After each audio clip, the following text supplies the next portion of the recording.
Venga, Ana, Daniela, nosotros ahorita que sí. Ana, vamos que la mami. Daniela. Daniela. My name is Daniela, stand up. I came down from the colony of New Hey. Jersey in 1760. I settled in the colony.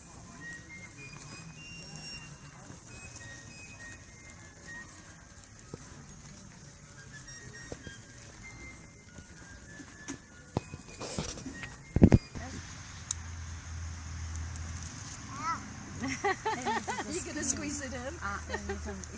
Don't make me I'm sorry? I saw her over there. Oh, I'm Kim Dysel. I know. Yes. Oh, Miss Ortiz. Miss Ortiz. Yeah, she's down with the I group. saw her. Yeah. Oh, you saw her? And she had a blue shirt on. Yes. Yeah. Push them again.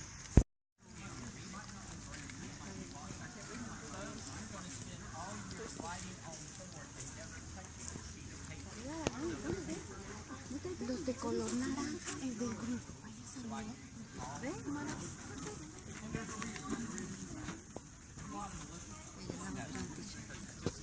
Alphabet.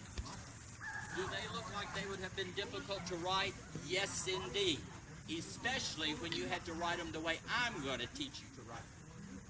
I'm going to send you out in the woods to pick up some feathers, okay? I'm going to get a knife, and we're going to sharpen them to a sharp point. And I want you to see how sharp that is, and I want you to see that it's hollow inside. You see how hollow inside it is? Okay. After we've done that, we're going to go back out in the woods and we're going to pick up black walnuts. When you pick up black walnuts, you get a brown stain on your fingers. If you take the husk off those walnuts and crush them up and boil them, be sure to put vinegar and salt in it or it'll spoil and it will smell. But it makes a brown washable ink. You get red clay from here in the back country, form it into an inkwell and bake it over a fire. And you put your ink in the inkwell. You're then ready to dip your quill in the ink and start school. Folks, you are going to spend weeks in my classroom doing nothing but tracing these letters with your quill. When you have traced all 24, because there's only 24 letters at that time, we will erase it and you will start all over again. You will spend weeks, maybe months, tracing those letters until you can trace every letter from memory without looking at them. Your final exam is going to be a sheet of paper where you have to recreate every letter perfectly from memory. That means if the letter has a small line in place, the small line must be there. If it's a wide line, it must be there.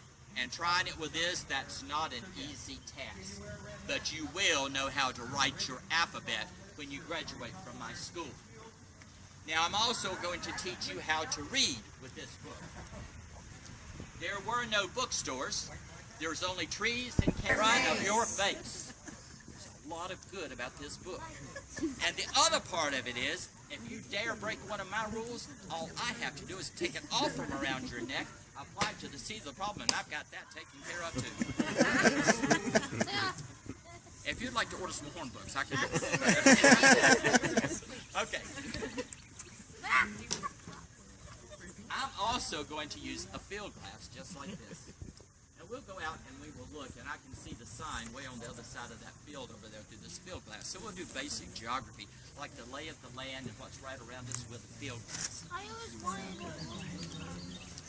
And then I'm going to show you simple math by using the coins of the day. There were no dollar bills back there. There was a real problem with money because England, and most of the colonists were English or Scottish or Irish, and England had outlawed sending silver money over here, but at the same time, they passed a law that said taxes had to be paid in silver money. Now you tell me that politicians didn't make any more sense back then than they do today. That's just the way it goes, okay? This, however, is a Spanish 8 royalty. Now, this is the most common coin they would have had. If you take this coin to a store and you bought something, let's say, but it only cost half of a coin.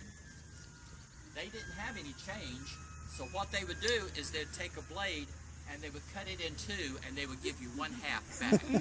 So now you've had a whole and you have a half. Now let's say the next day you go and you take your half, but it doesn't cost a half. They will cut the half in two and give you 1/4. So now you have 1/4 of your coin. If you went back the next day with a fourth, but it only cost half of that, they would cut it in half, and now you have 1/8. Have you ever read or heard pirates talk about a piece of 8? This is what they're talking about. It's 1/8 of a coin. So you've got your math tied into your money. Okay? So, fraction. Last time, but I'll do this very good. Now, this seems to be a fairly intelligent group. We'll see if you can pass the final exam. And I will tell you again that the answer to all the questions are yes, sir. Okay? Do you understand that? Yes, sir! Folks, you have got to do better than that or you're never going to graduate. I just tell you right now. Remember, I came over here in 1750. That was a long time ago. I'm deaf in this ear and I can't hear out of this one, so I've got to hear it from you. Do you understand me? Yes, sir! That's a little bit better, but I think you can probably do better than that. So you got 5 chances to prove to me that you can. Rule number 1. When you enter my classroom, I will assign you a seat on one of those benches and you will stay there until the end of the year unless I tell you to move. Do you understand me? Yes, sir! That's better, but I think you can probably do even better than that. Rule number 2. You would continue working on your horn book all day long unless I give you something else to work on. Do you understand me? Yes, sir! All right, you're getting better. Rule number 3. You will never speak above a whisper in my class unless I give you permission to do so. Do you understand me? Yes, sir! All right. I heard a graduation bell ringing in the distance. I think this group's going to make it. Rule number 4. I am a teacher. I deserve respect. Before you address me, you will stand out of respect and let me recognize you, and then you may speak to me. Do you understand me? Yes, sir! All right. This is your last chance. Make it a good one. Rule number 5. If you break Rule 1, Rule 2, Rule 3, or Rule 4. This is my favorite. It's up to me to decide how long and how hard the hickory stone. That one is the best. Do you understand me? Yes, sir! Okay, I think you've made it. I think you have graduated. Congratulations. Now let me share with you one more thing. You now know what school was like in the back country. But just in case some of you were that fortunate few that happened to live on a plantation down east and your parents were wealthy, you would have had a private tutor. And you would have had one of these, and it's a lap disc, and it would have been brought over from London. You would have had the stylus that you wrote with rather than a quill. You wouldn't have to make your ink because you had bottled ink that was brought over.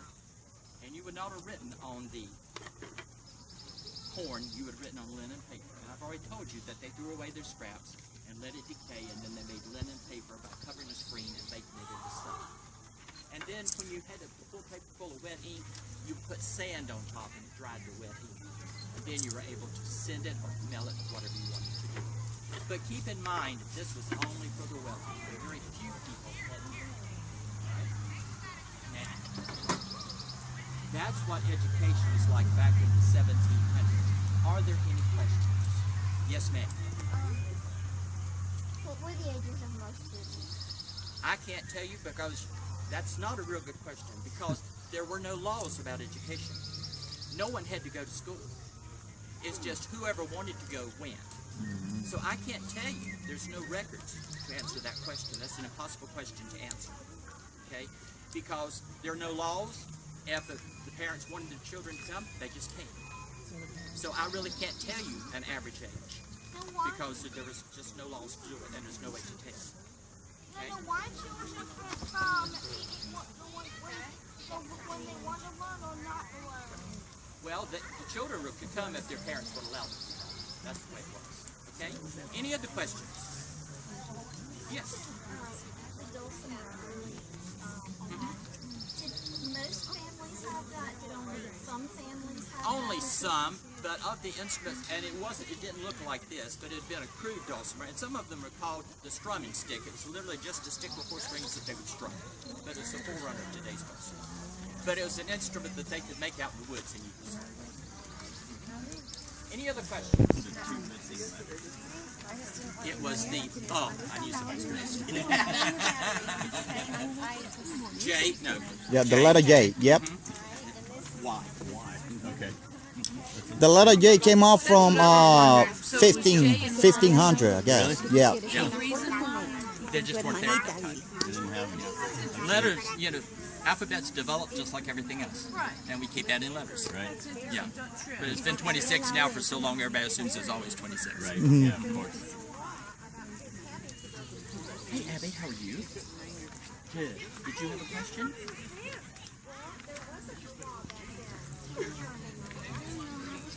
Sure, I'd love to have my picture made with you. You want to come in? Let me get the water bottle out of there. You didn't notice? Oh yeah, right. I didn't notice it. Is that a violin? No, this is the dulcimer that I was playing. Oh, it like guitar? Or something? It sits in the lap. You play it in the lap. And it was an instrument that they had started back in the 1700s. So it's called the dulcimer.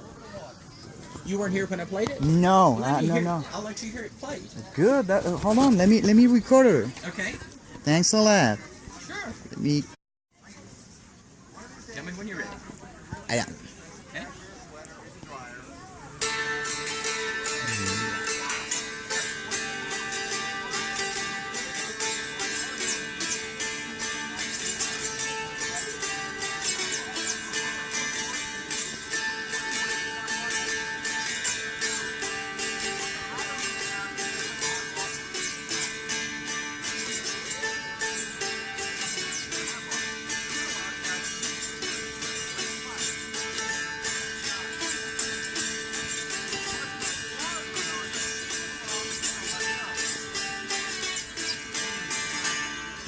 Wow, awesome. Thank you very pleasure. much. Made of a difference. You don't want to play football with a felt hat. That's not going to help anybody.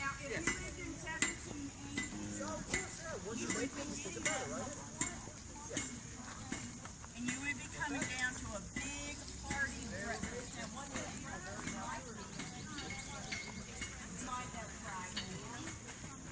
scrambled eggs, apple pie, bread. You would have about a pound of bread. And if you don't know what a pound of bread looks like, think about when you go to buy a loaf of bread.